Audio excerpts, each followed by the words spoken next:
नमस्कार, मी संभाजी पगार आणि तुम्ही पाहत आहात लोकशाही माझा SP न्यूज - आवाज जनतेचा हक्क लोकशाहीचा।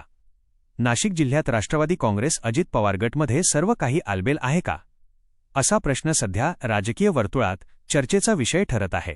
नुकतीच दिलीप खैरे यांची राष्ट्रवादी काँग्रेसच्या नाशिक जिल्हाध्यक्षपदी निवड झाली। या निवडीनंतर पक्षातील काही कार्यकर्त्यांमध्ये नाराजी असल्याची चर्चा सुरू आहे। काही कार्यकर्त्यांचा आरोप आहे की स्थानिक पदाधिकारी आणि कार्यकर्त्यांना पुरेसा विश्वासात घेतले गेले नाही। दरम्यान नांदगाव दौऱ्याबाबतही स्थानिक कार्यकर्त्यांना विश्वासात न घेतल्याचा आरोप केला जात आहे। त्यामुळे पक्षाच्या संघटनात्मक कामकाजावर प्रश्न उपस्थित केले जात आहेत। याच पार्श्वभूमीवर राष्ट्रवादी काँग्रेसपासून इतर समाज दुरावत आहे का, अशीही चर्चा राजकीय वर्तुळात रंगली आहे। मात्र या दाव्यांबाबत पक्षाकडून अधिकृत भूमिका किंवा स्पष्टीकरण येणे बाकी आहे। या घडामोडींमुळे नाशिक जिल्ह्यातील राष्ट्रवादी काँग्रेसमधील अंतर्गत मतभेद अधिक तीव्र होणार की पक्ष नेतृत्व यावर तोडगा काढणार, याकडे सर्वांचे लक्ष लागले आहे। या प्रकरणावर पक्षाच्या संबंधित पदाधिकाऱ्यांची अधिकृत प्रतिक्रिया मिळाल्यानंतर तीही आम्ही आपल्यापर्यंत पोहोचवू। मी संभाजी पगार, लोकशाही माझा SP न्यूजसाठी। धन्यवाद।